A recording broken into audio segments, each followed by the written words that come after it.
Alright guys, so we're getting the lightning a little bling. What I did yesterday, took the upper intake manifold off, and because I had to drill a hole in the number one runner here for the air charge temperature sensor. I never created a port for that when I converted this over to the sequential fuel injection. Even the factory one, I think, was in the intake too, but I never put it back in there. So I figured, seeing how I've got the converted to mass air, and I can actually tune it now, so I thought I better put that in there so it gets all the right information. And then I wired in the slot meter.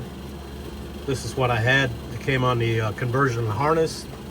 I tried to find like an adapter, but apparently there are none available. So I found, actually I did find one, but it was like 75 bucks. So I'll do it myself. So I just tapped into the wires. There's only 4 wires you got to hook up. And, you know, those 4 there. You just got a power, ground, mass air sensor signal, and then return. These other 2 are, I think, for the air charge temperature sensor that's in the actual slot meter itself. And I know what I'm gonna do is cut this off, like whack her off there, so this comes back a little bit more, and that should give me enough room to hook up the condenser so I can have AC. And then the other one will have to come over.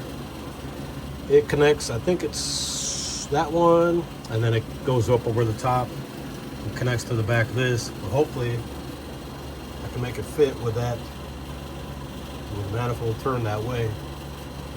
So we'll see. Well, if nothing else, I can have the hose modified so it'll work.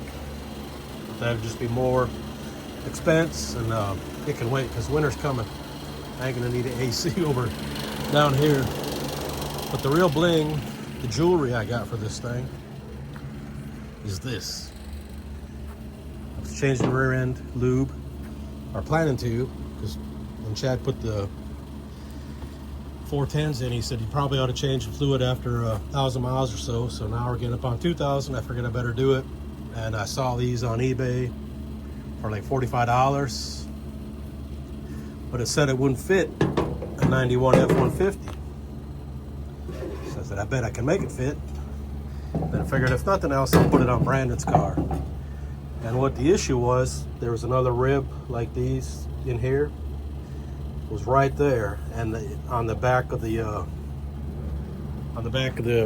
gear is what you call it, a wheel for the analog brakes. You back off.